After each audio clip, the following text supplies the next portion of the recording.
In the unforgiving desert town of Cedar Ridge, where harsh sunlight reveals every flaw and whispered judgments carry on the wind, appearances determine a person's worth. Here, beneath the scorching Arizona sun, lives a woman whose twisted leg has made her an outcast in her own community.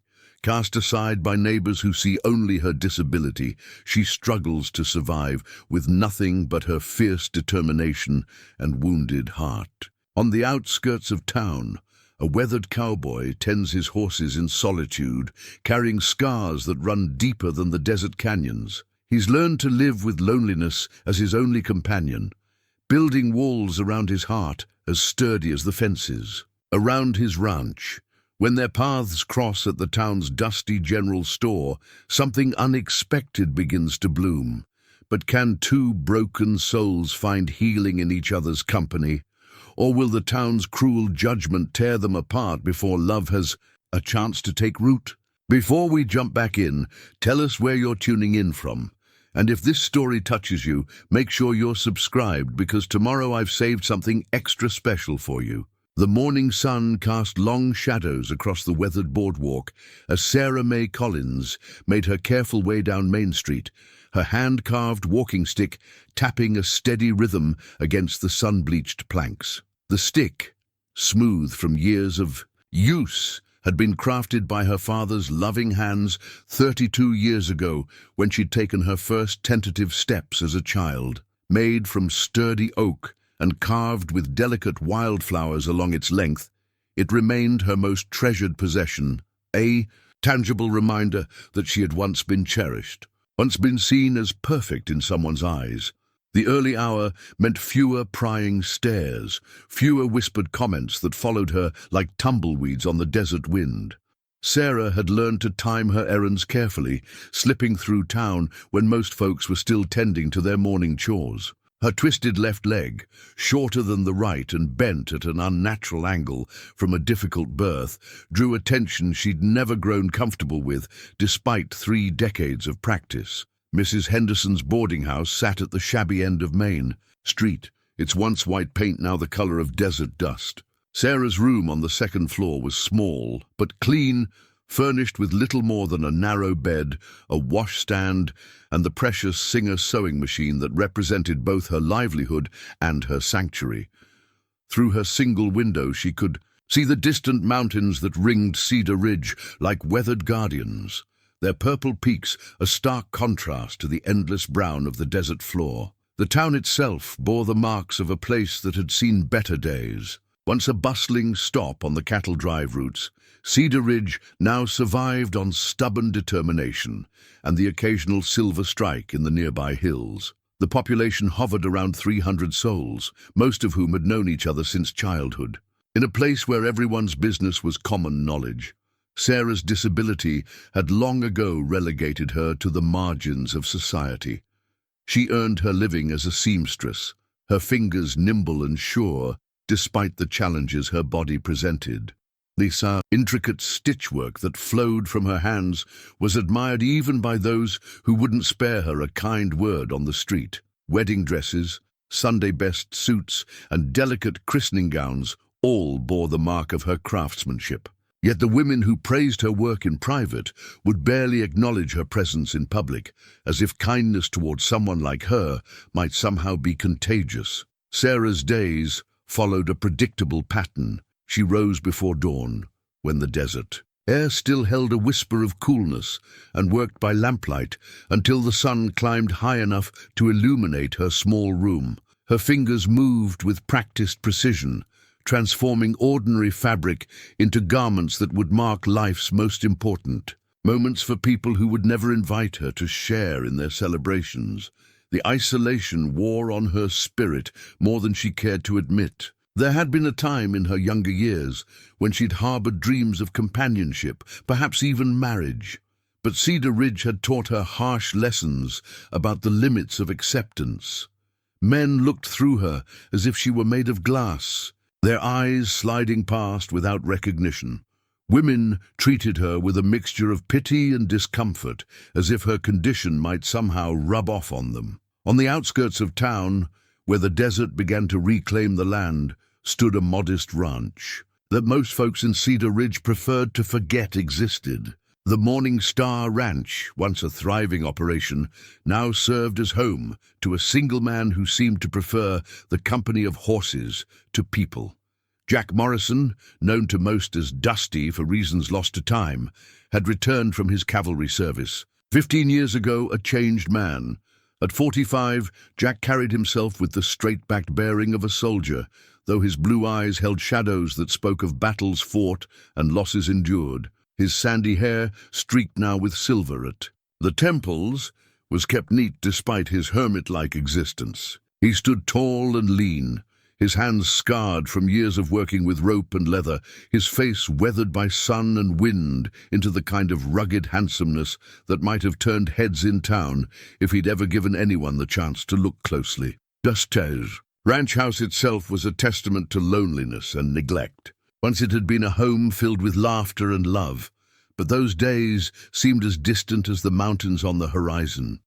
2 bedrooms stood empty, their doors kept closed against memories too painful to face. The kitchen, once the heart of a family home, now served the simple needs of a man who ate to survive rather than for pleasure. Jack's days were spent tending to his small herd of horses, the only creatures that seemed to bring him any measure of peace. He had a gift with the animals, a gentle patience that belied his gruff exterior. The horses responded to him with trust and affection, perhaps sensing in him a kindred spirit, something wounded but not broken, something capable of healing given time and care. His evenings were spent on the front porch, watching the sun set behind the mountains, while nursing a cup of coffee that had long grown cold. The silence of the desert surrounded him like a blanket, broken only by the distant call of a coyote or the soft nickering of horses in the paddock. It was a loneliness he'd chosen, built carefully around himself like a fortress against further pain. The town folk of Cedar Ridge had long ago stopped trying to draw Jack back into their community.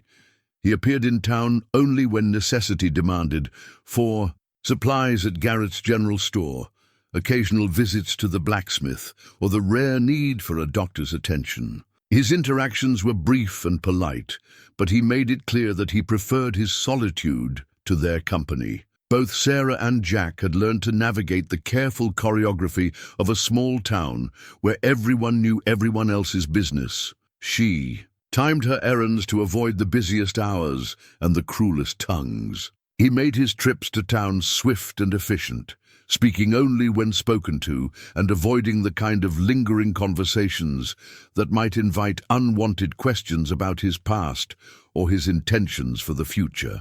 The general store served as the unofficial heart of Cedar Ridge, where news was shared, gossip was traded, and the social hierarchy of the town was quietly reinforced. Old Man Garrett, who'd run the store for more than 20 years, was one of the few people who treated Sarah with consistent kindness. His wife had died young, and perhaps that loss had taught him something about the fragility of human dignity.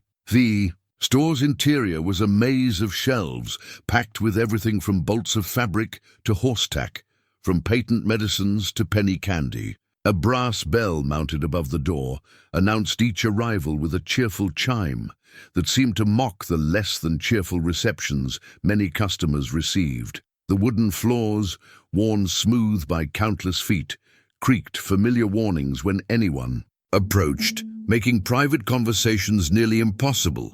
It was here, among the everyday necessities of frontier life, that 2 wounded souls would soon discover that sometimes healing begins not with grand gestures, but with the simple recognition of shared humanity.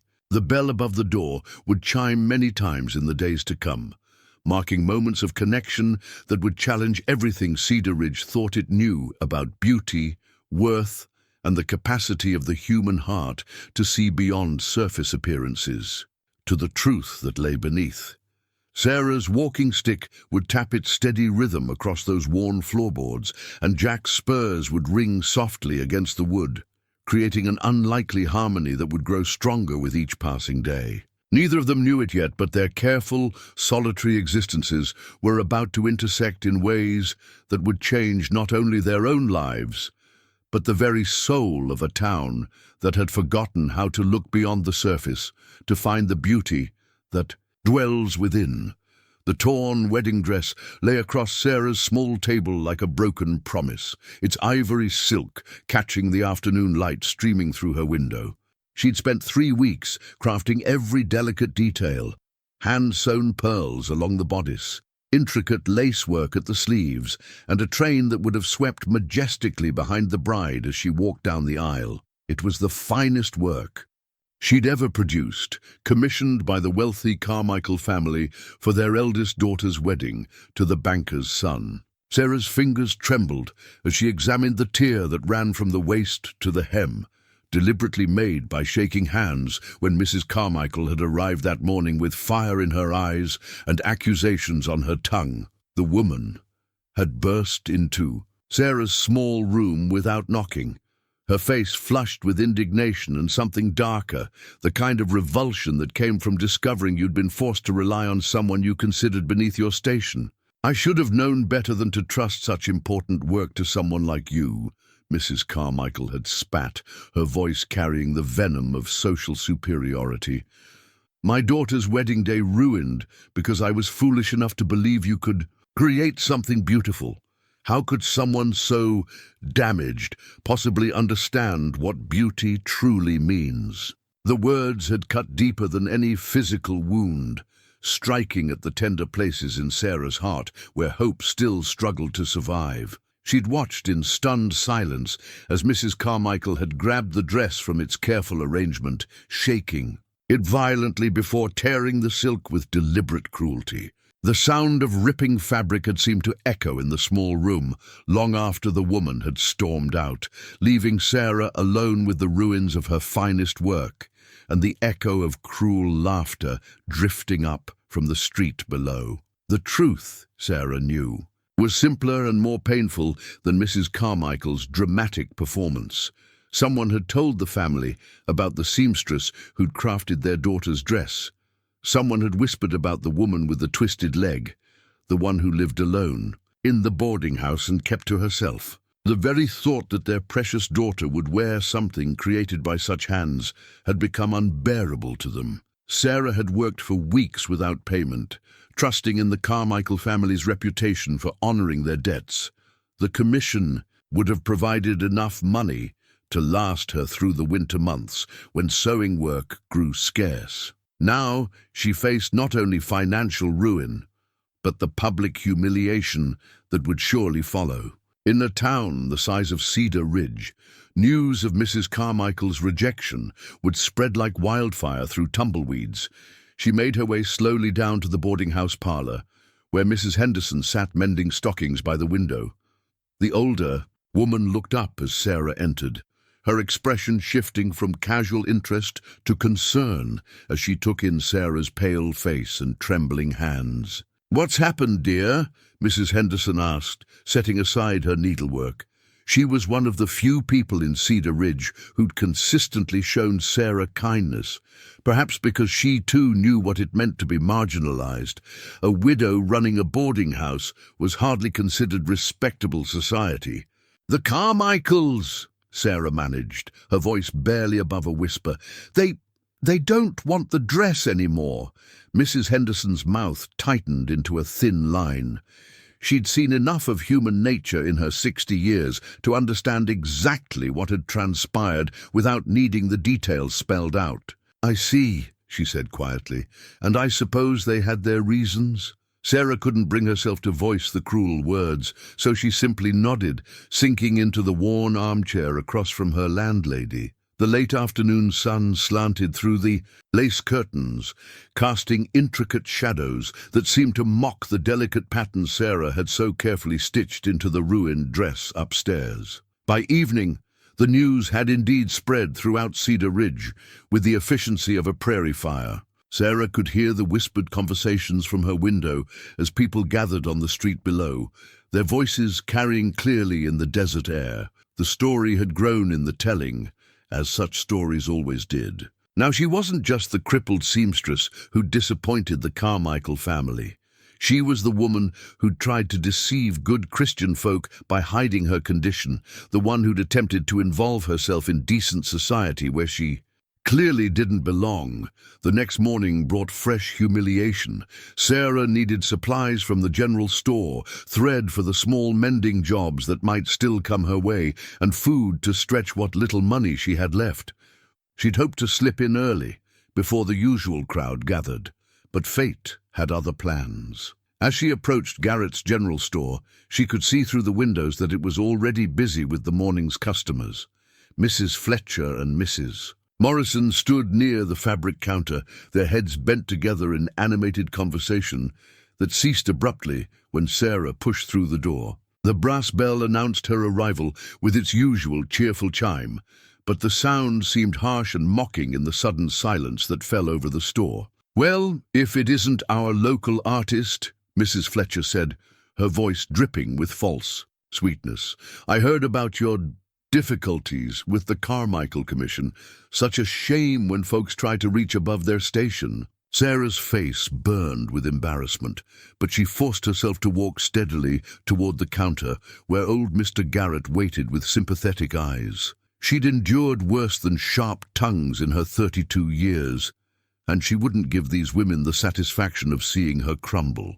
"I need thread," she said quietly to Mr. Garrett, who nodded and began gathering the spools she indicated. Behind her, the conversation resumed in voices pitched just loud enough for her to hear every word. "I always said there was something unseemly about letting her do the important work," Mrs. Morrison declared. "A woman like that, living alone, working with her hands, it's not natural. There are reasons the Lord marks some people, and we ignore those signs at our peril." "The Carmichael girl deserves better for her special day," Mrs. Fletcher agreed. "Can you imagine the scandal if word had gotten out? People would have talked about nothing else but the crippled seamstress who made the dress. It would have overshadowed the entire ceremony." Sarah's hands shook as she counted out the coins for her purchases, but she kept her voice steady. "Thank you, Mr. Garrett," she said with as much dignity as she could muster. As she turned to leave, Mrs. Fletcher stepped deliberately into her path. "Perhaps this will teach you to know your place," she said with a smile that held no warmth. "Some of us are meant for different things in this life, and it's important to accept what the Lord has planned for us." The words followed Sarah out into the bright sunlight, where a small crowd had gathered on the boardwalk. Word of the confrontation inside had somehow preceded her exit, and faces turned toward her with expressions ranging from pity to cruel amusement. She could feel their stares like physical weight as she made her way slowly down the street, her walking stick tapping against the wooden planks with each careful step. But she wasn't alone in witnessing this public humiliation. From across the street, near the hitching post where he'd tied his horse, Jack Morrison watched the scene unfold with growing anger. He'd come to town for supplies, just as he did every few weeks, intending to complete his business quickly and return to the solitude of his ranch. Instead, he found himself transfixed by the sight of a woman facing down a crowd of people who seemed to take pleasure in her pain. Something about her dignity in the face of such cruelty stirred emotions in him that he'd thought buried forever. The way she held her head high despite the whispers, the careful grace with which she navigated both the physical challenges of her disability and the social minefield of small-town gossip, it reminded him of another time, another woman who'd faced the world's judgment with similar courage. As Sarah disappeared around the corner toward the boarding house, Jack remained where he stood, his hands clenched into fists at his sides. The easy thing would be to ignore what he'd witnessed, to collect his supplies and retreat to his ranch as he always did.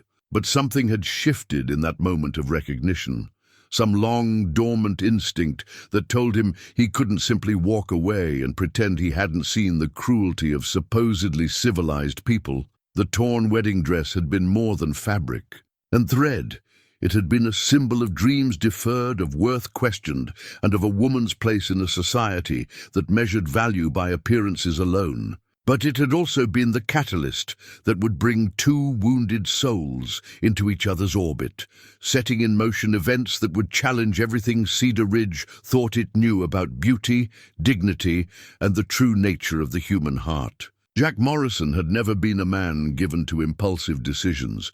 His years in the cavalry had taught him the value of careful planning, of studying a situation from every angle before making a move. But as he stood in the dusty street watching Sarah May Collins disappear around the corner, something stirred in his chest that felt uncomfortably like the protective instincts he'd thought died with his family 15 years ago. That evening, he sat on his front porch as usual, but his thoughts kept drifting from the familiar solitude of his ranch to the small boarding house in town. The silver horse bridle hanging on a nail beside his door caught the last rays of sunlight, its polished metal gleaming like a reminder of the man he'd once been. He'd carried that bridle through 3 years of cavalry service, had cared for it with the same meticulous attention he'd given to every piece of his equipment. It represented discipline, honor, and the kind of respect that should be shown to anyone facing life's battles with courage. The woman, Sarah, he'd heard Mrs. Fletcher call her, had shown more grace under fire than some soldiers he'd known. The way she'd held herself steady while those harpies pecked at her dignity had reminded him of the bearing expected of a cavalry officer under enemy fire. There was steel beneath that quiet exterior, a strength that impressed him more than he cared to admit. 3 days passed before Jack found himself riding toward town again, though he couldn't quite articulate why. His supply run wasn't scheduled for another week, and his pantry was adequately stocked. Yet here he was, guiding his horse down the familiar dusty road that led to Cedar Ridge's main street, the silver bridle glinting in the morning sun as a reminder of the standards he'd once lived by. Garrett's general store seemed smaller somehow when Jack pushed through the door, the brass bell announcing his arrival to the handful of early customers browsing the shelves. His eyes swept the interior automatically, taking in the layout and occupants with the practiced assessment of a former soldier. She wasn't there, but he found himself lingering near the fabric counter anyway, studying bolts of cloth as if he had any need for such things. "Help you find something specific, Jack?" Old man Garrett appeared at his elbow, genuine friendliness in his weathered face. Garrett was one of the few people in Cedar Ridge who treated Jack's occasional visits as normal rather than noteworthy events. "Looking for some fabric," Jack heard himself say, the words surprising him as much as they seemed to surprise the storekeeper. "Need some curtains for the house." Garrett's eyebrows rose slightly, but he was too polite to comment on this sudden domestic urge from a man who'd lived like a hermit for over a decade. "Well, we've got plenty to choose from. What kind of room you fixing up?" Jack examined the bolts with more attention than they warranted, his rough fingers testing the weight and texture of various materials. He had no real idea what he was looking for, but something deep blue caught his eye, a sturdy cotton that would hold up well to desert sun and wind.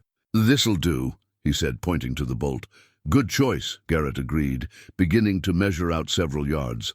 "Sarah May does beautiful work with curtains if you're looking for someone to sew them up proper. Best seamstress in 3 counties. That girl is. Real shame what happened with the Carmichael business." Jack's hands stilled on the counter. "What kind of shame?" Garrett's expression darkened.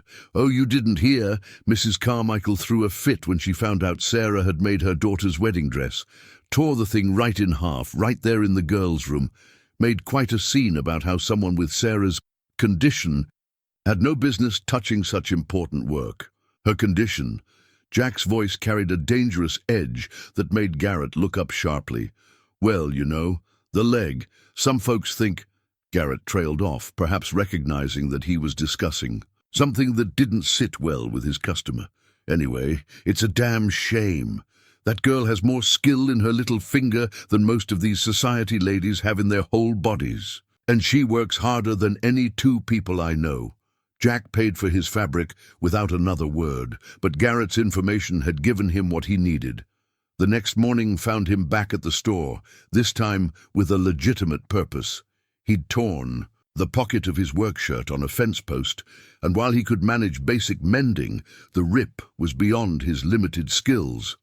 This time, Sarah was there. She stood near the thread display, her back to the door, carefully selecting spools with the focused attention of someone who understood the importance of matching colors exactly. Her dark hair was pulled back in a simple bun, revealing the graceful line of her neck and the careful way she balanced her weight against her walking stick. She wore a dress of deep green cotton, well made but not fancy, that brought out the auburn highlights in her hair. Jack approached slowly, not wanting to startle her. When she turned at the sound of his boots on the wooden floor, he found himself looking into eyes the color of warm honey, eyes that held wariness, but also an intelligence that seemed to take his measure in a single glance. "Miss," he said, touching the brim of his hat in greeting. His voice came out rougher than he'd intended, rusty from lack of use in social situations. "Sir?" she replied quietly, her tone polite but cautious. Up close, he could see the fine lines around her eyes that spoke of both laughter and sorrow, the slight tension in her shoulders that suggested she was prepared for whatever judgment he might pass. Jack pulled the torn shirt from his saddlebag, grateful to have a legitimate reason for the conversation. "I wonder if you might be able to fix this," he said, holding up the garment. "Caught it on some barbed wire." Sarah's eyes moved to the shirt, then back to his face, searching for signs of mockery or pity. Finding neither, she took the garment and examined the tear with professional interest. Her fingers were long and graceful, he noticed, with the slightly calloused tips that spoke of countless hours spent with needle and thread. "It's a clean tear," she said after a moment. "Should mend up just fine. I could reinforce it so it won't happen again." "I'd appreciate that," Jack said. "How long would it take?" "A few days. I have some other work ahead of it." She named a fair price, neither inflated nor suspiciously low. "That's fine," Jack agreed. "I'm Jack Morrison, from the Morning Star Ranch." "Sarah Collins," she replied, then seemed to hesitate before adding, "I know who you are. Most folks do." There was no judgment in her tone, just a simple statement of fact. In a town the size of Cedar Ridge, everyone knew everyone else's business, or thought they did. Jack wondered what stories she'd heard about the hermit rancher, what explanations people had invented for his self-imposed isolation. "I'll have it ready by Thursday," Sarah said, carefully folding the shirt. "You can pick it up here, or if it's more convenient, I could bring it out to your place." The offer surprised him. Most people seemed happy to have as little contact with him as possible. "Here's fine," he said quickly, then found himself adding, "Thank you, Miss Collins. I appreciate quality work." Something flickered in her eyes at the compliment. Surprise, perhaps, or the kind of pleasure that comes from having one's efforts recognized. "Thank you, Mr. Morrison." Jack touched his hat brim again and made his way toward the door, acutely, aware that other customers in the store had taken note of the exchange. Let them talk, he thought. He'd endured worse than small-town gossip. As he stepped back out into the bright sunlight, Jack realized that for the first time in years, he was actually looking forward to Thursday. Thursday came, with the kind of crystalline desert morning that made the mountains look close enough to touch. Jack found himself checking his pocket watch more often than usual as he went about his morning chores, feeding the horses and mending a section of fence that didn't really need his immediate attention. By the time he justified the trip to town, the sun had climbed high enough to cast short shadows beneath the mesquite trees that dotted his property. Sarah had his shirt ready when he arrived at the general store, wrapped carefully in brown paper and tied with string. Her repair work was masterful. Not only had she mended the tear so skillfully that it was nearly invisible, but she'd reinforced the seams at stress points and even replaced a button that had been hanging loose. It was the kind of thoughtful attention to detail that spoke of pride in one's craft. "This is fine work," Jack said, examining the shirt with genuine appreciation. better than it was when I bought it new." A flush of pleasure crossed Sarah's features, though she tried to hide it behind professional composure. "I like to do things properly," she said simply. Jack paid her fee and added a small tip that she initially tried to refuse, though he insisted, with quiet stubbornness. As he prepared to leave, he found himself hesitating, words forming in his mind that he wasn't sure he had the courage to speak. "Miss Collins," he said finally, "I don't suppose you'd be interested in some additional work.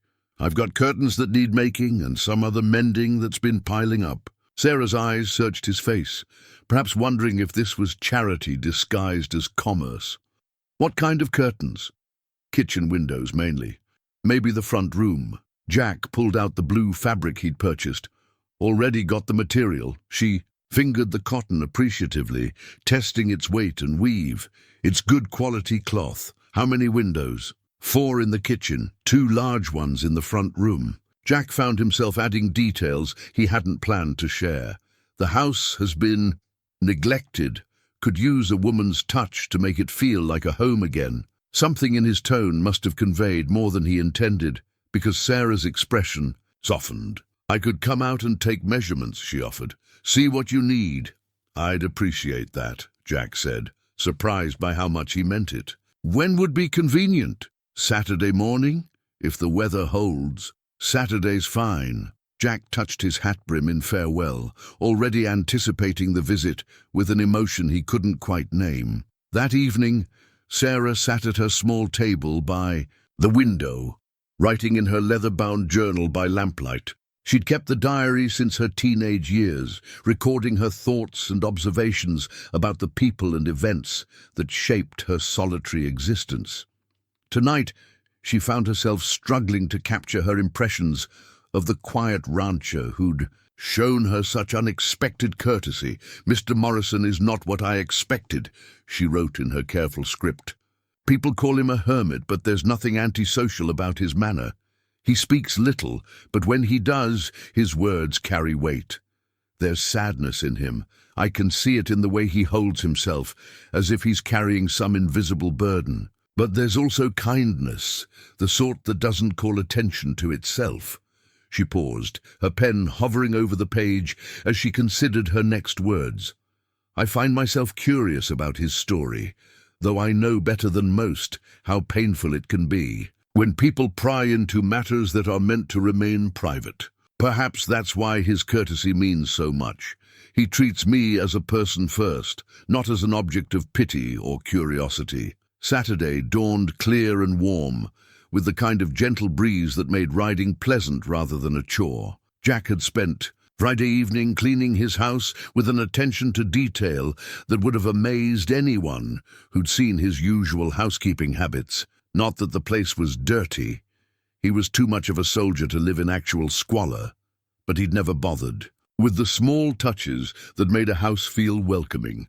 Sarah arrived promptly at 9 o'clock, riding in Tom Garrett's wagon. The old storekeeper had offered to drive her out, both as a kindness and because he was curious about Jack's sudden domestic interests. He helped Sarah down from the wagon and carried her sewing basket, though she insisted on managing her walking. "Stick herself. I'll be back in a couple hours," Tom called as he prepared to leave. "That enough time for measuring?" "Plenty," Sarah assured him, though Jack found himself wishing the old man had offered to return later in the day. The house surprised Sarah with its solid construction and good proportions. It was clearly built to shelter a family, with large rooms and wide windows that let in abundant light. But it felt hollow somehow, as if the walls were waiting for voices and laughter to bring them back to life. Jack led her through the rooms with visible discomfort, perhaps seeing the emptiness through her eyes. The kitchen was functional, but sterile, lacking the small touches that marked a space where meals were prepared with love rather than mere necessity. The front room was dominated by a large stone fireplace, but the furniture was arranged with military precision rather than comfort in mind. "You're right about needing curtains," Sarah said as she began taking measurements.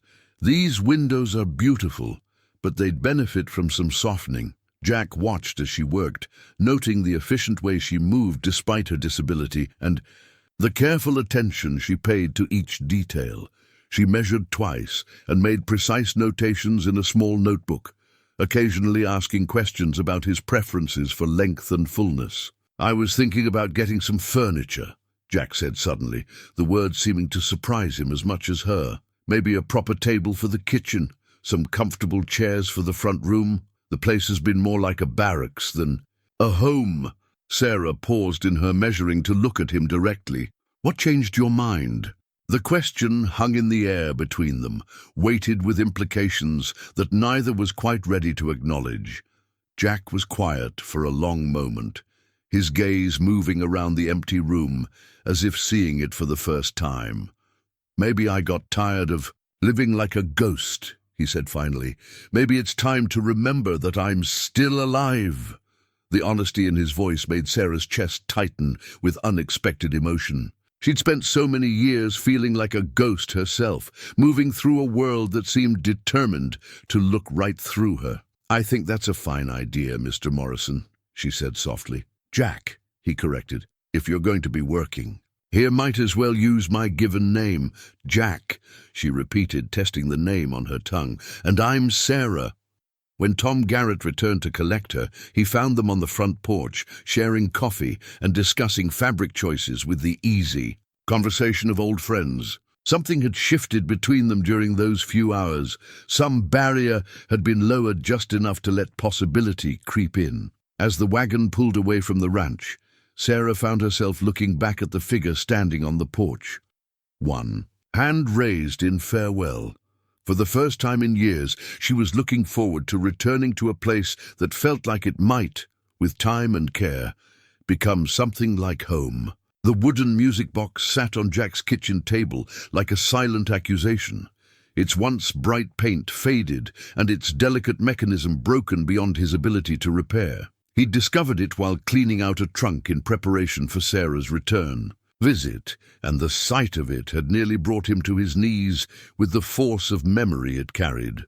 Elena had treasured the little box, winding it each evening to hear the soft melody that accompanied the tiny dancing figure inside. She'd brought it with her from her childhood home in Mexico, one of the few possessions she'd managed to carry when her family had fled north during the Revolution. It played a lullaby her grandmother had sung to her, and she'd planned to pass it down to their children someday. But there had been no children, and Elena had been gone for 15 years, and the music box had sat silent in its trunk, like everything else from their life together. Now, as Jack waited for Sarah to arrive with the finished curtains, he found himself wondering if some things were meant to be repaired rather than buried. Sarah arrived precisely on time, as had become her custom. Over the past 3 weeks, she'd made several trips to the ranch, bringing completed curtains and staying to help Jack arrange his newly purchased furniture. What had begun as a professional relationship had evolved into something that felt suspiciously like friendship, though neither of them had been bold enough to name it as such. "The kitchen looks wonderful," Sarah said as she entered, admiring the way the blue curtains softened the harsh desert light streaming through the windows. The new oak table and chairs gave the room a warmth it had lacked, and the curtains completed the transformation from sterile space to welcoming heart of a home. "Thanks to you," Jack replied, helping her remove her light shawl. He'd grown comfortable with these small courtesies, the natural gestures of hospitality that had lain dormant for so many years. "Coffee's fresh if you'd like some." As Sarah settled into one of the new chairs, her gaze fell on the music box. She recognized immediately that it was something precious, something that carried weight beyond its simple construction. The pain that flickered across Jack's features when he followed her gaze told her the rest of the story. "It's beautiful," she said softly, making no move to touch it without permission. Jack was quiet for a long moment, his fingers wrapped around his coffee cup as if anchoring himself to the present. "It was my wife's," he said finally, "Elena's. She died 15 years ago, along with our baby daughter. Influenza took them both in the space of a week." Sarah's heart clenched at the raw grief still evident in his voice after all these years. She understood now the shadows she'd glimpsed, Behind his careful courtesy, the careful way he'd arranged his life to avoid the risk of such loss again. "I'm so sorry," she said, the words feeling inadequate but heartfelt. "The music box broke a few years after she died," Jack continued, his eyes fixed on the silent trinket. "I never could bring myself to fix it, but I couldn't throw it away either. Seemed like admitting they were really gone." Sarah studied the delicate mechanism visible through the open lid, her trained eye assessing the damage. "What's wrong with it?" "Spring's broken, I think, and something's come loose inside. It used to play the prettiest melody." Jack's voice trailed off, lost in memories of evenings when that soft music had filled their home with hope for the future. "I might be able to fix it," Sarah said carefully, not wanting to promise something she couldn't deliver. "I've worked on clock mechanisms before, when folks needed them repaired. The principles are similar." Jack looked up sharply, hope and fear warring in his expression. "You'd do that? If you'd like me to try. I can't promise anything, but I could take a look." The silence stretched between them, heavy with the weight of trust being offered and considered. Finally, Jack reached across the table and gently pushed the music box toward her. "She used to wind it every night," he said quietly. Said the music helped her sleep peacefully. Sarah accepted the fragile treasure with reverence, understanding that she was being entrusted with more than a broken toy. This represented Jack's willingness to risk hope again, to believe that broken things might be made whole. Over the following days, Sarah worked on the music box in the quiet hours after her regular sewing was finished. The mechanism was indeed delicate, its tiny gears and springs requiring patience and precision to repair. She cleaned each component carefully, replaced the broken spring with one she fashioned herself, and gradually coaxed the little dancer back to life. But it was more than mechanical work that occupied her time.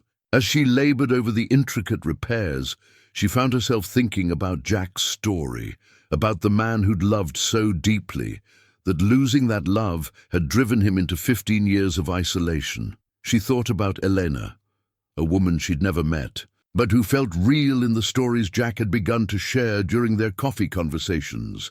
"She had a withered arm," Jack had told her one afternoon, the words coming slowly as if he was testing their weight. "From childhood polio. Couldn't use her left hand properly, but it never slowed her down. She was the strongest person I ever knew." The revelation had stopped Sarah's breath for a moment, understanding dawning like sunrise over the desert. No wonder Jack had shown her such natural courtesy, such easy acceptance of her own disability. He'd loved someone who faced the world's judgment with grace and determination, someone who'd proven that physical limitations had no bearing on the depth of a person's heart. What was she like? Sarah had asked, genuinely curious about the woman who'd captured this quiet man's devotion. Jack's eyes had grown distant, but peacefully so. Beautiful. Not just to look at, though she was that too. Beautiful in the way she saw the world. She found joy in small things, a perfect sunset, a wildflower blooming where you'd least expect it, the sound of rain on the roof. She taught me to notice things I'd walked past my whole life without seeing. Now, as Sarah worked to restore Elena's music box, she felt a strange kinship with the woman whose memory still shaped Jack's days. They'd both faced a world that judged them by their limitations rather than their strengths. Both found ways to create beauty despite the obstacles placed in their paths. When the repairs were finally complete, Sarah wound the tiny key with trembling fingers.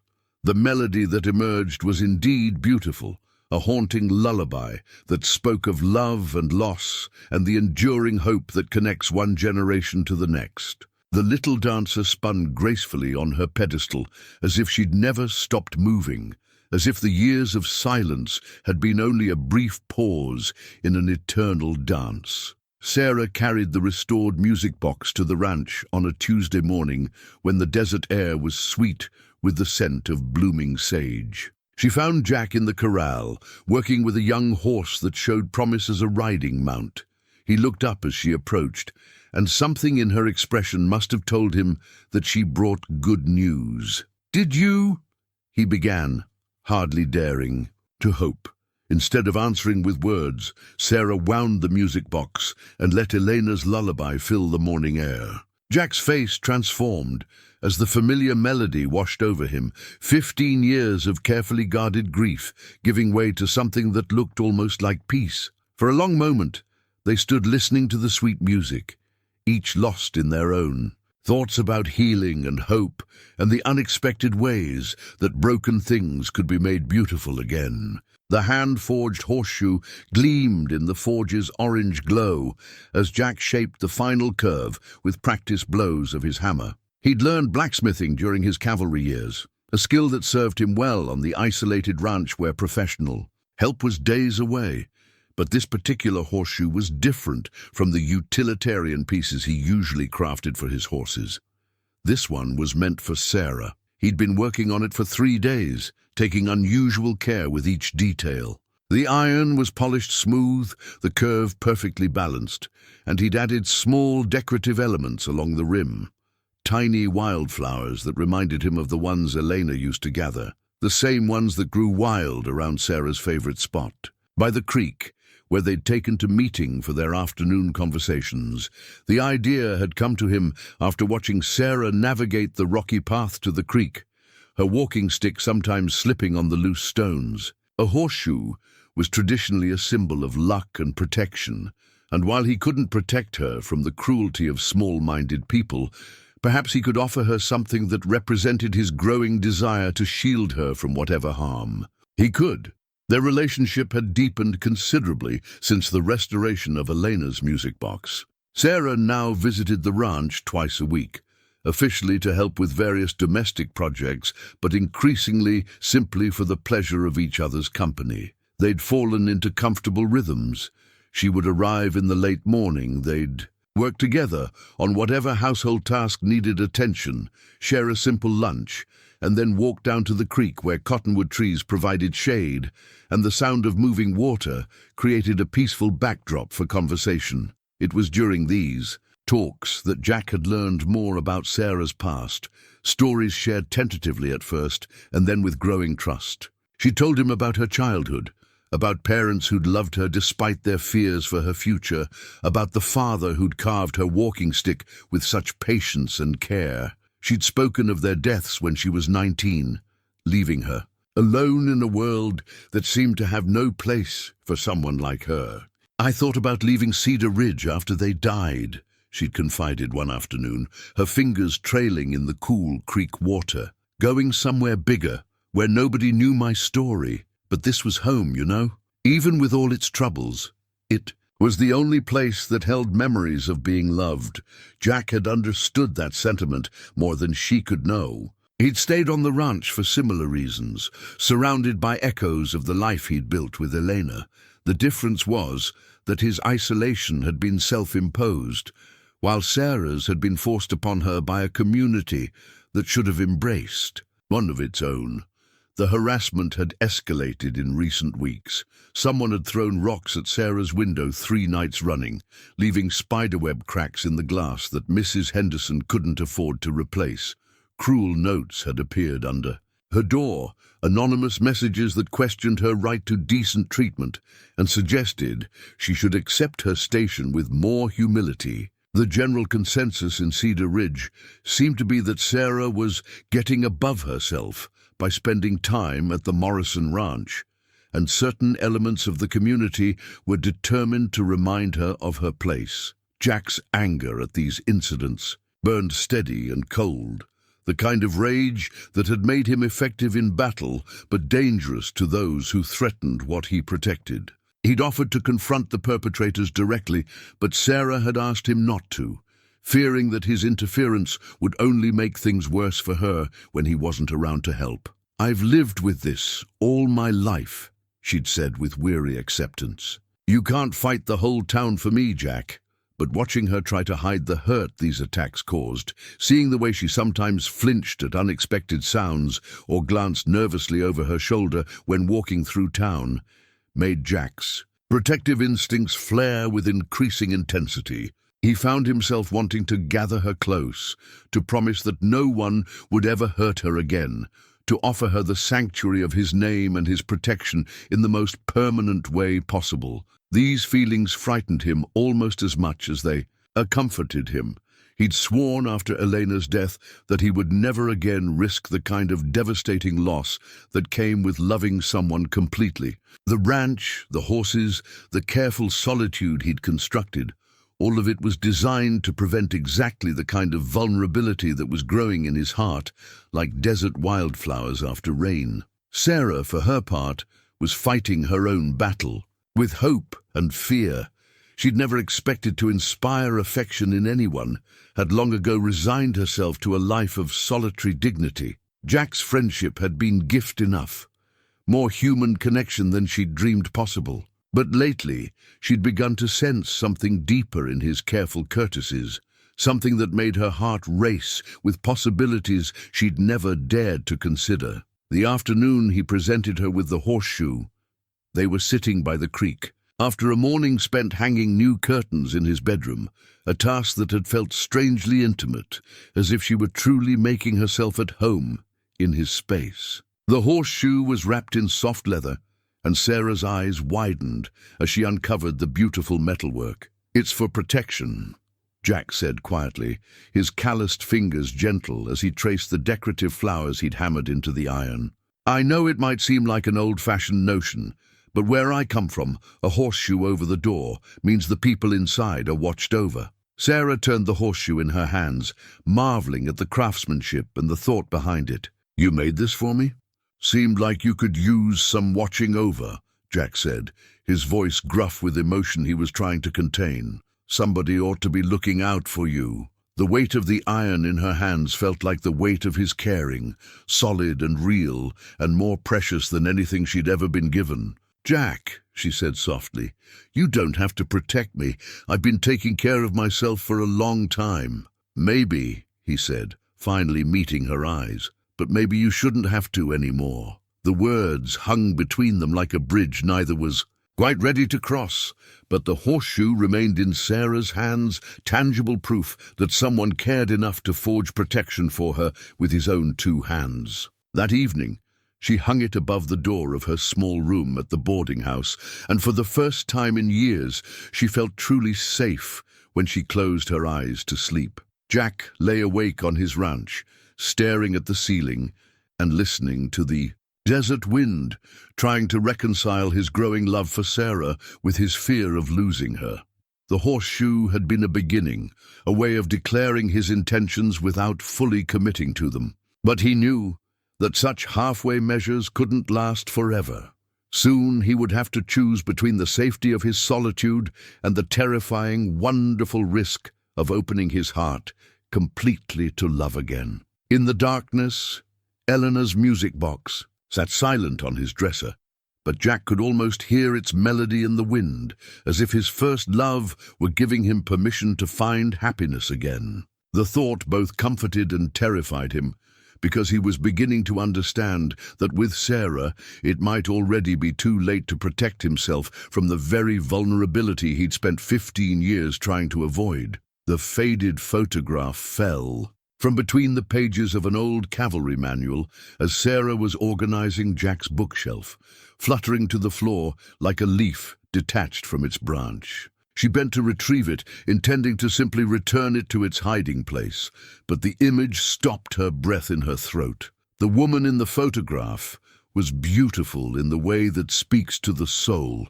rather than the eye. Dark hair swept back to reveal a face lit with joy and intelligence, her smile radiant despite the careful way she held her left arm close to her body. She wore a simple white dress, and beside her stood a younger version of Jack, his face open and unguarded in a way Sarah had never seen, his eyes full of the kind of love that transforms a man completely. But it was the woman's arm that made Sarah's world tilt on its axis. The left sleeve of the dress was shorter than the right, tailored to accommodate an arm that ended just below the elbow.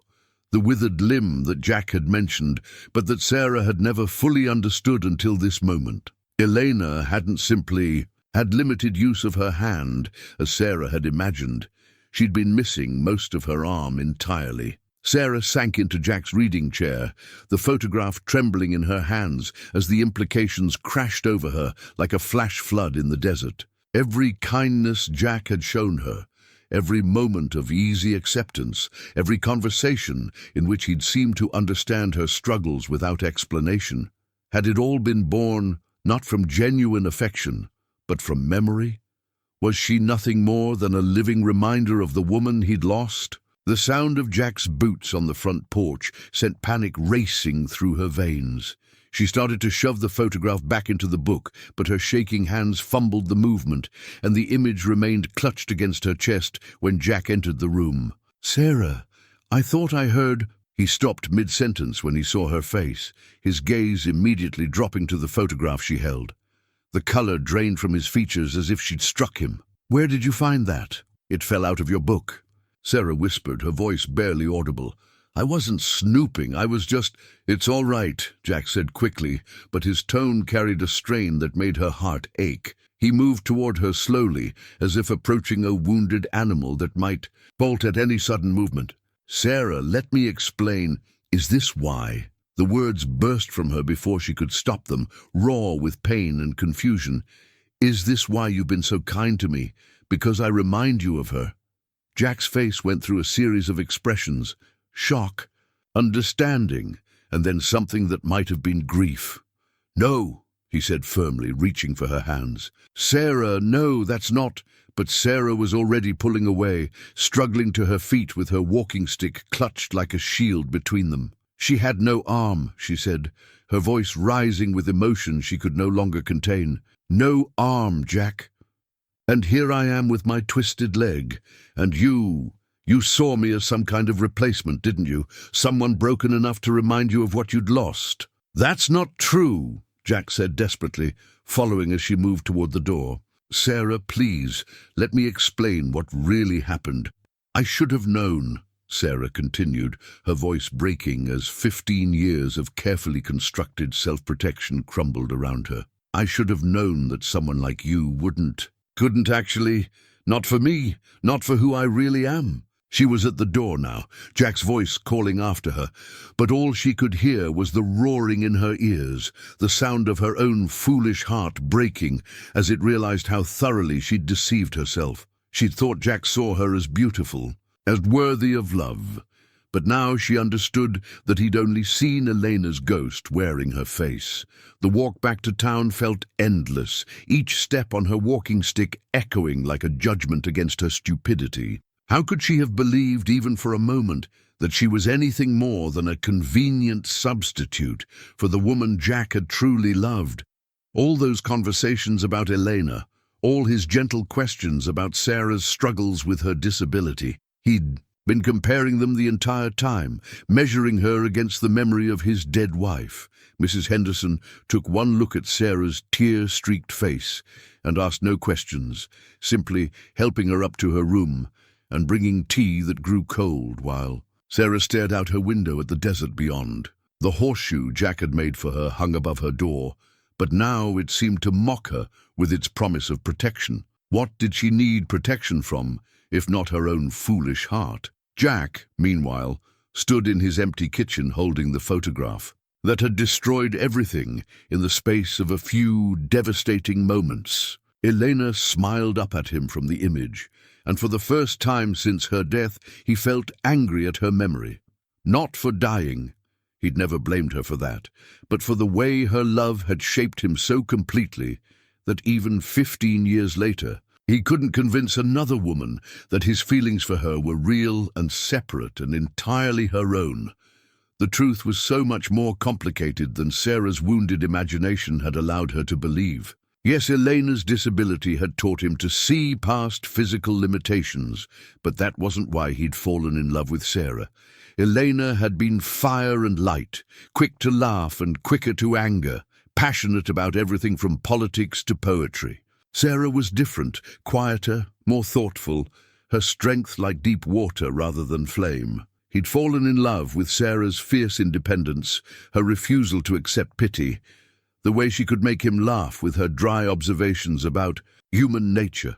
He loved the careful way she considered her words before speaking, the gentleness in her hands when she worked, the surprising steel in her spine when she faced down the town's cruelty. She was nothing like Elena, except in the courage it took to face a world that judged her unfairly, and Jack had been fool enough to think that comparison was a compliment. That evening he rode into town, but Mrs. Henderson met him at the boarding house door with a firm shake of her head. "She doesn't want to see you," the older woman said, not unkindly but with finality. "Maybe it's best to give her some time." "I need to explain," Jack said desperately. "She misunderstood what she saw." "Did she?" Mrs. Henderson's eyes were shrewd as she studied his face. "Because from where I sit, it looks like you've got some figuring out to do yourself.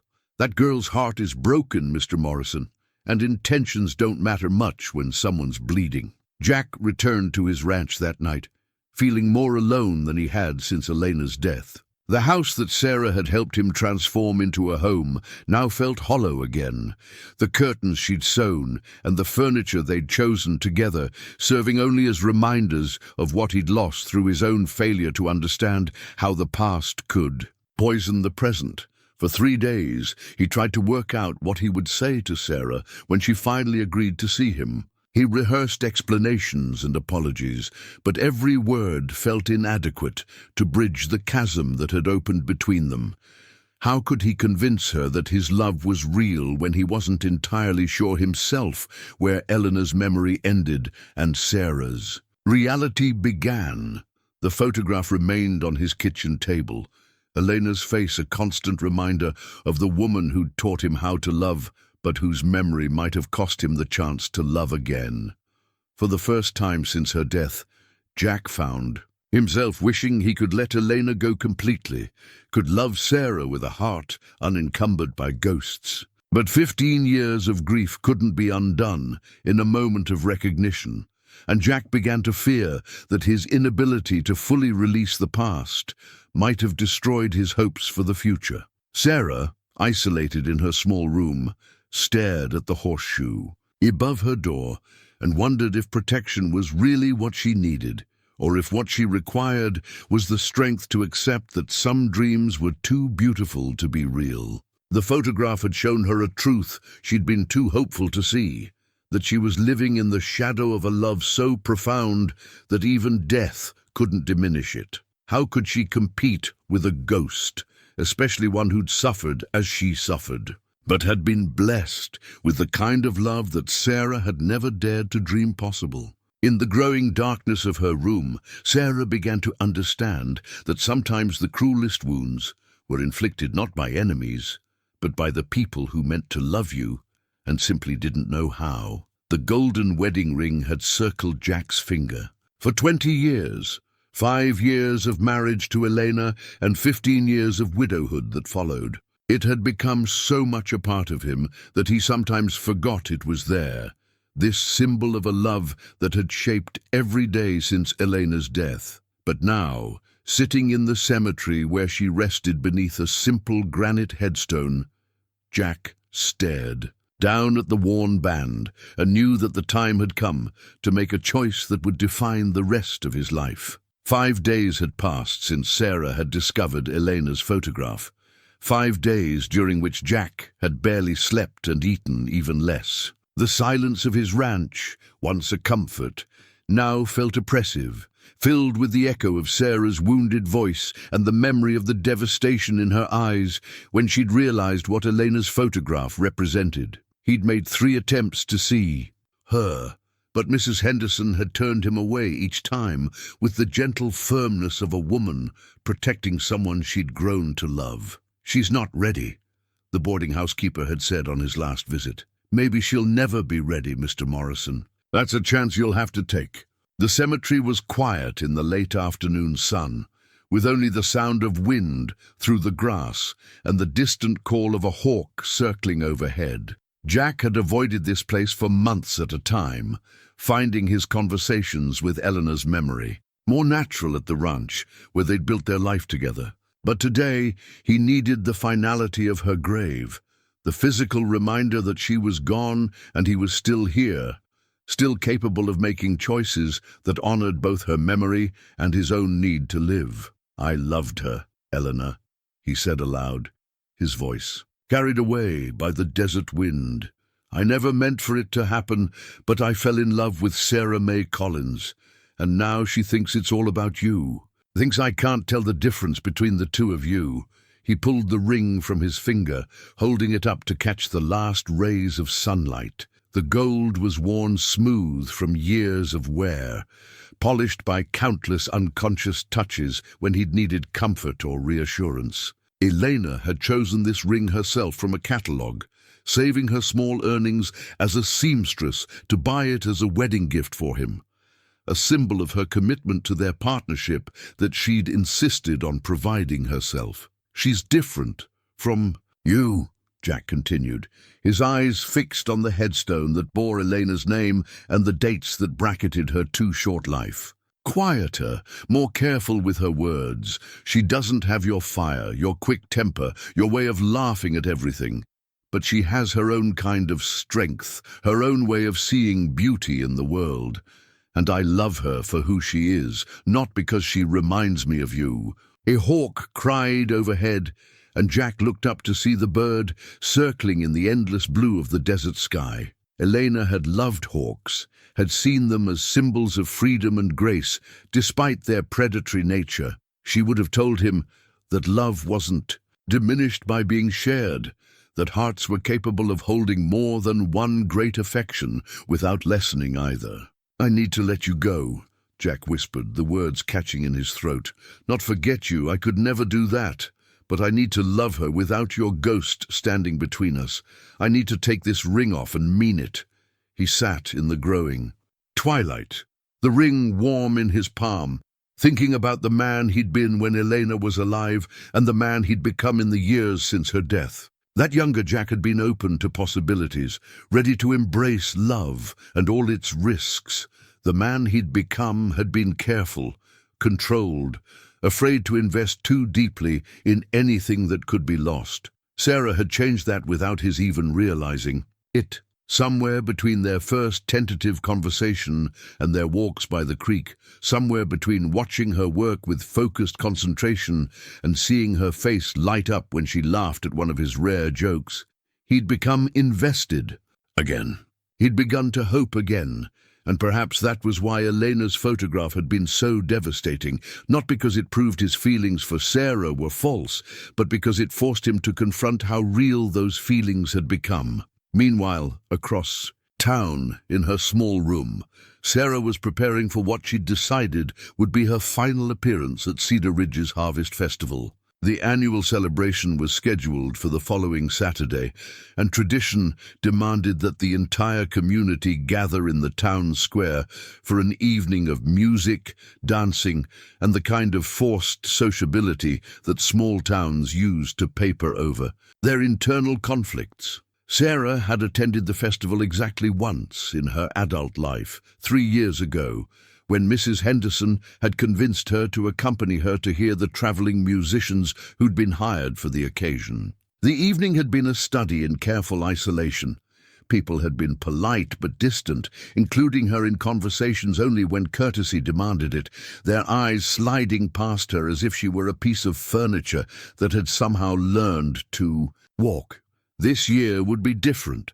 This year she would attend as a declaration of her own worth, her own right to exist in the community where she'd been born and raised. She would wear the finest dress she'd ever made for herself, would hold her head high despite the whispers and stares, and would prove to herself and everyone else that she was more than the sum of their judgments. The dress was a deep blue silk that she'd purchased with money saved over months of careful economy. She'd worked on it in the evenings by lamplight, creating a design that flattered her figure while accommodating the practical needs of someone who walked with assistance. The neckline was modest but elegant, the sleeves long and graceful, and the skirt cut in a way that moved beautifully despite her uneven gait. More importantly, it was the first dress she'd ever made with the conscious intention of looking beautiful. For 32 years, she'd dressed for practicality and invisibility, choosing colors and styles that wouldn't draw attention to her limitations. But this dress was different. This dress announced that she had the right to be seen, to be admired, to take up space in the world with confidence and grace. As she worked on the final details, tiny pearl buttons that caught the light, delicate embroidery at the cuffs, a hemline that showed just enough of her boots to make walking manageable. Sarah found herself thinking not about Jack's betrayal, but about her own capacity for courage. She'd spent so many years accepting other people's assessments of her worth that she'd forgotten to form her own opinion. The truth was that she was skilled, intelligent, and stronger than most people gave her credit for. She'd survived the loss of her parents, years of social isolation, and the recent heartbreak of discovering that the first man to show her genuine affection might have been loving someone else's memory. If she could survive all of that, she could certainly survive one evening of being herself in public, regardless of how the town chose to react. Jack spent the days leading up to the festival in a state of restless energy that his horses found unsettling. He cleaned every piece of tack on the ranch, repaired fences that didn't need repairing, and generally worked himself to exhaustion in an attempt to quiet the voices in his head that whispered competing advice. One voice, the one that sounded like the commanding officer he'd once been, told him to let Sarah go, to accept that he'd damaged something too fragile to repair and retreat to the safety of his solitary existence. Another voice, this one sounding suspiciously like Elena at her most practical, suggested that love was worth fighting for, that real devotion required the courage to be vulnerable even when the outcome was uncertain. On Friday evening, the night before the festival, Jack made his decision. He would attend the celebration for the first time since Eleanor's death, not to force a confrontation with Sarah, but to show the entire community that he stood with her, regardless of their opinion. If she would have him, he would publicly declare his love and his intention to protect her from anyone who sought to harm her. If she wouldn't, at least she would know that someone believed she deserved better than the treatment Cedar Ridge had given her. He spent that evening cleaning his best clothes and polishing his boots, preparing for battle in the way soldiers always had, with attention to detail and quiet determination. The ring lay on his dresser, catching the lamplight like a promise he was finally ready to keep. Tomorrow he would put the past where it belonged and step forward into whatever future Sarah was willing to share with him. In her room across town, Sarah made her own preparations with the same careful attention to detail. She arranged her hair in a style that emphasized the graceful line of her neck, selected jewelry that complemented her dress without overwhelming it, and practiced walking in a way that showcased confidence rather than apology. Both of them lay awake that night, staring at their respective ceilings and thinking about the courage it would take to face a community that had spent years teaching them to know their places. Neither knew that the other would be there, but both had decided that some things were worth the risk of public judgment. Tomorrow, Cedar Ridge would see them as they truly were, and the town's reaction would determine whether their future lay together or apart. The harvest moon rose full and bright over the desert, casting silver light through Sarah's window and across Jack's ranch, blessing two hearts that were finally ready to choose love over fear, hope over resignation, and the uncertain promise of tomorrow over the safe emptiness of yesterday. The blue silk dress shimmered in the lamplight as Sarah made her final adjustments, smoothing the fabric over her hips and checking that the hemline fell exactly where she'd planned. She'd never owned anything so beautiful, had never dared to create something so deliberately calculated to catch the eye and hold it. The deep blue brought out the golden flecks in her brown eyes and complemented the auburn highlights in her carefully arranged hair. It was the dress of a woman who knew her own worth, who refused to apologize for taking up space in the world. Sarah had worked on this gown for weeks, pouring all her skill and years of suppressed longing into every stitch. The bodice fit her perfectly, emphasizing her natural curves while maintaining the modesty expected in Cedar Ridge. The sleeves were long and elegant, tapering to points that covered her hands, and drew attention to the graceful way she moved them when she spoke. Most importantly, the skirt was cut to move beautifully with her uneven gait, transforming what she'd always seen as a flaw into something that looked almost like a dancer's purposeful rhythm. Mrs. Henderson appeared in the doorway of Sarah's room, her weathered face soft with affection and pride. "Oh, my dear," she whispered, pressing her hands to her heart, "you look absolutely radiant." "Do I look like I belong there?" Sarah asked, her voice betraying the nervousness she was trying so hard to hide. "Like I have the right to be seen?" "You look like a queen," Mrs. Henderson said firmly, "and anyone who can't see that is blind with their own foolishness." The walk to the town square took longer than usual, partly because Sarah was being more careful than normal in her finery, but mostly because word of her approach spread ahead of her like ripples in a pond. By the time she reached the edge of the celebration, a subtle but noticeable change had come over the crowd. Conversations became more hushed, heads turned in her direction, and the easy laughter of the evening took on a forced quality that suggested people were very aware of her presence. The town square had been transformed for the Harvest Festival, with lanterns strung between the buildings and a small wooden platform erected for the musicians, who would provide entertainment throughout the evening. Tables groaned under the weight of donated food, and couples were already beginning to gather near the platform in anticipation of the dancing that would follow the communal meal. Sarah paused at the edge of the square, her walking stick planted. Firmly in the packed earth, her chin raised in unconscious defiance of the stares that followed her movement. She'd known this moment would be difficult, but the reality of standing alone while an entire community observed her, every breath was more challenging than she'd anticipated. Then the crowd began to part, creating a clear path from where she stood to the heart of the celebration, and Sarah realized that her entrance had become a spectacle in itself. She could feel the weight of every gaze, could hear the whispered comments that weren't quite quiet enough to miss entirely. "Well, I never..." Bold as brass, that one. "Who does she think she is?"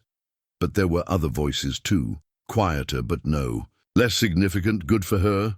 She looks lovely. About time someone showed some backbone around here." Sarah began to walk forward, her steps measured and deliberate. The silk of her dress caught the lantern light with each movement, and she could see her reflection in the windows of the buildings that surrounded the square. A woman in blue silk, who looked confident and beautiful and entirely unashamed of her presence in this place. Halfway across the square, she became aware of a stirring at the opposite edge of the crowd, a different kind of attention that drew eyes away from her to focus on something behind her.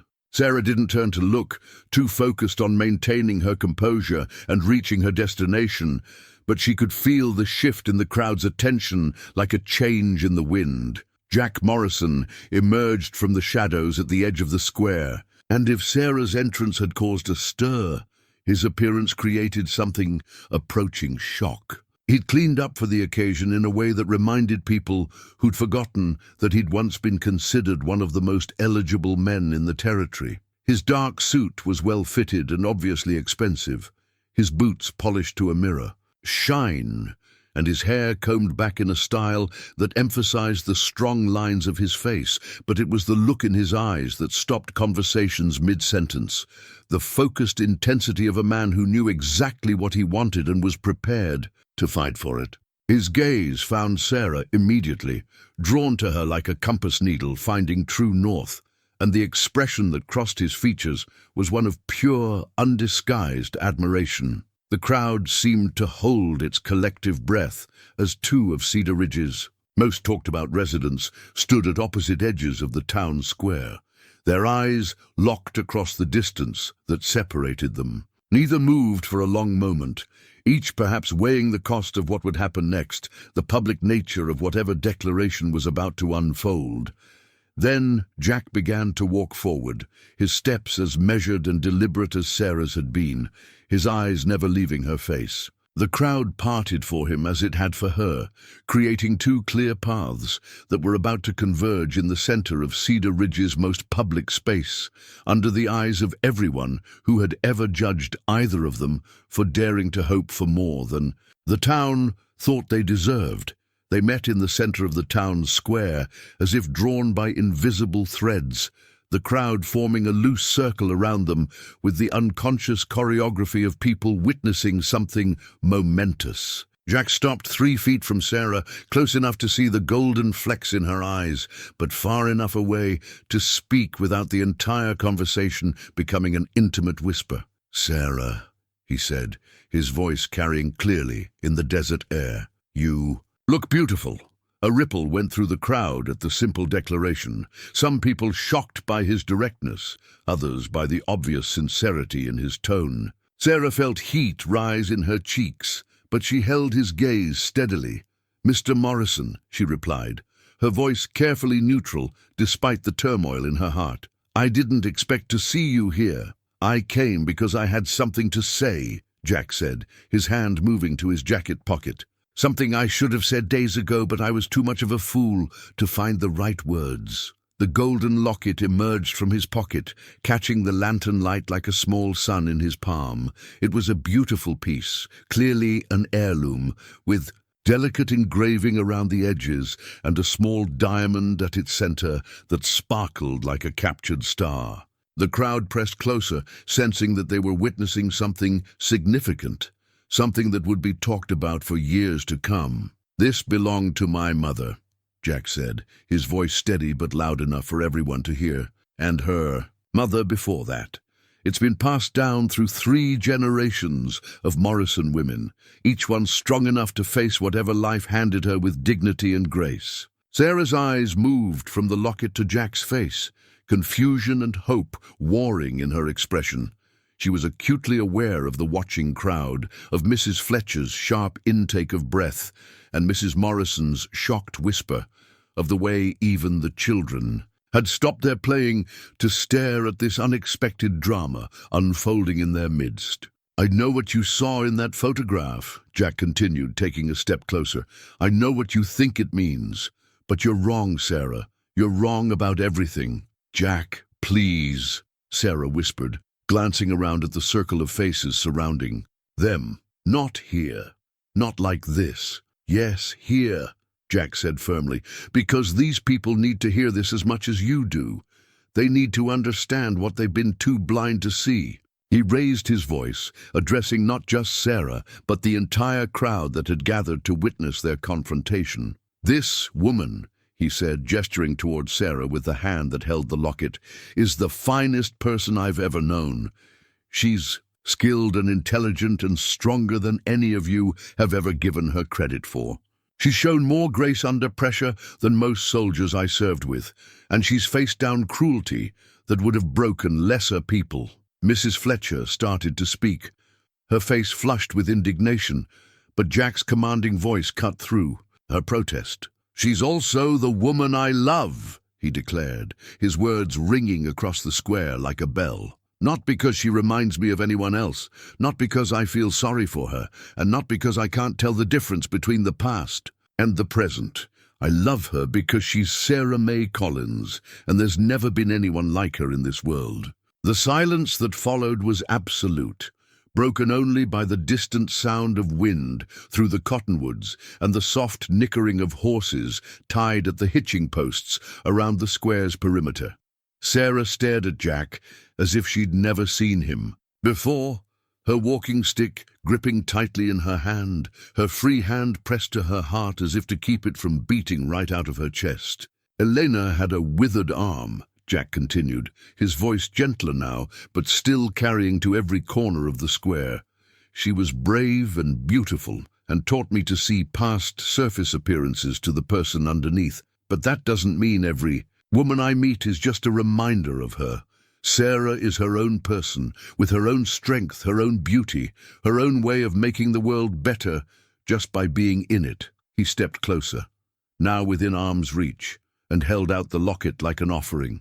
"I'm asking you to marry me, Sarah May Collins, not because you're like someone else, but because you're exactly who you are.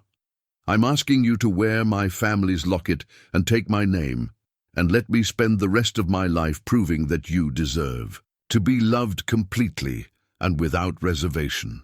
The crowd seemed to lean forward as one, waiting for Sarah's response to this public declaration that had just rewritten everything they thought they knew about both the hermit rancher and the town's most marginalized resident. Someone's sharp intake of breath was audible in the silence, and Sarah could feel the weight of every gaze like a physical presence. "Jack," she whispered, tears streaming down her face as she finally understood that his love was real, was hers, was everything she'd dreamed of but never dared to believe possible. Yes, yes, of course, yes. The golden locket changed hands like a promise being sealed, and as Jack fastened it around Sarah's neck with hands that trembled only slightly, the crowd erupted in a mixture of cheers, gasps, and heated whispers that would fuel Cedar Ridge's gossip mills for months to come. The deed to their new ranch in Colorado lay spread across the kitchen table, its official stamps and careful penmanship representing far more than a simple land transaction. Jack traced the boundaries marked on the accompanying map with his finger, following the lines that enclosed 200 acres of mountain meadows and pine forests, where they would build their new life together, far from the narrow judgments of Cedar Ridge. 6 months had passed since that pivotal night at the Harvest Festival, 6 months that had transformed both their lives in ways neither could have imagined. They'd been married 3 weeks later in a simple ceremony at the ranch, with old Tom Garrett serving as witness and Mrs. Henderson providing a cake that she decorated with wildflowers from the creek where Jack and Sarah had spent so many afternoons, falling in love. Not everyone in Cedar Ridge had celebrated their union.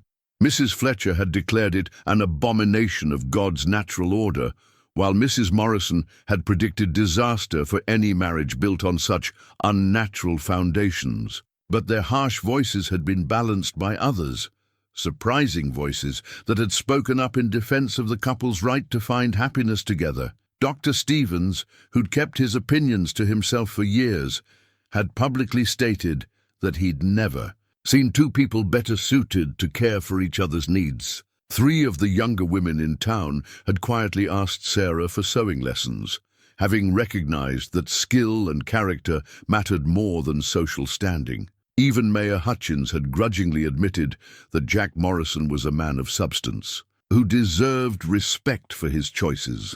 The decision to leave Arizona had come gradually, born from a shared desire to start fresh in a place where their story could be written without the weight of old prejudices. Sarah's sewing skills were portable, and Jack's experience with horses would serve them well in Colorado's ranching country. More importantly, they'd heard that the mining towns of the Colorado Territory were hungry for skilled craftspeople and had little patience for the kind of social hierarchies that had made their early courtship so difficult. "The house site looks perfect," Sarah said, studying the surveyor's notes that accompanied the deed.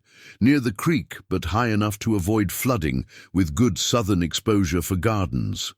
Jack nodded, his arm tightening around her waist. As they stood together, examining their future, pine trees for windbreaks, good grazing for horses, and close enough to Leadville for you to have customers, but far enough out for privacy. They'd learned to value privacy in these past months, finding that their happiness was best protected from the scrutiny of people who couldn't understand what they saw in each other.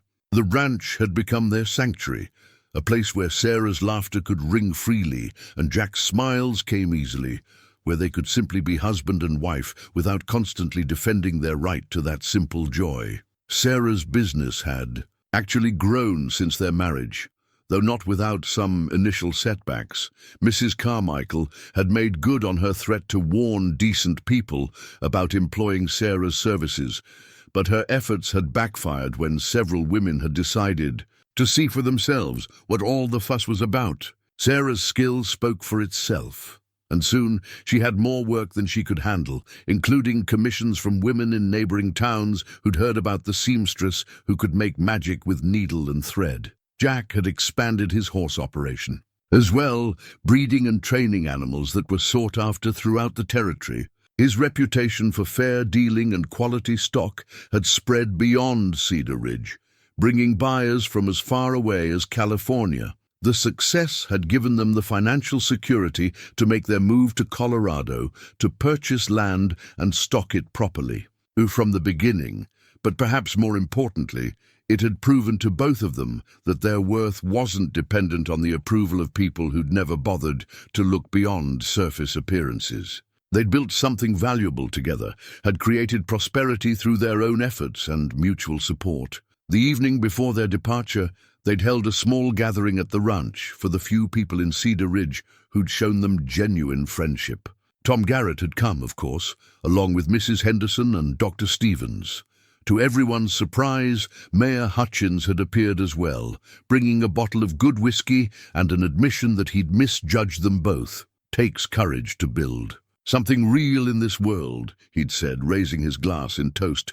Takes even more courage to know when it's time to start over somewhere new. Now, as they prepared for their final night in the house, where they'd learned to love each other, Sarah fingered the golden locket that had become as much a part of her as her walking stick. Inside, Jack had placed a tiny photograph of them together. On their wedding day, her face radiant with joy, and his open with the kind of happiness that comes from knowing you're exactly where you belong. "Do you ever regret leaving Cedar Ridge?" Jack asked, as they watched the sun set behind the mountains that had witnessed their entire courtship. Sarah considered the question seriously, as she did most things. "I regret the years I spent believing what they told me about my worth," she said finally, "but I don't regret anything that led me to you. Even the painful parts taught me to recognize real love when I found it." Jack's hand found hers, their fingers intertwining with the easy familiarity of a couple who'd learned to trust in each other's constancy. "Colorado will be different," he said. "We'll be different there." "We're already different," Sarah replied, smiling at him with the confidence of a woman who'd discovered her own beauty, reflected in the eyes of someone who loved her completely.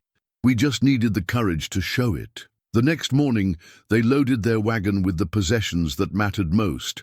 Sarah's sewing machine, Jack's tools, the repaired music box that still played Elena's lullaby as a blessing over their new beginning, and the deed that represented all their hopes for the future. As they drove away from Cedar Ridge, neither looked back at the town that had tried so hard to convince them they didn't deserve happiness. Instead, they looked ahead toward the mountains of Colorado, toward a place where they could write their own story without asking anyone's permission, where love would be measured not by the opinions of others, but by the simple truth of two hearts that had found their perfect match in each other's courage.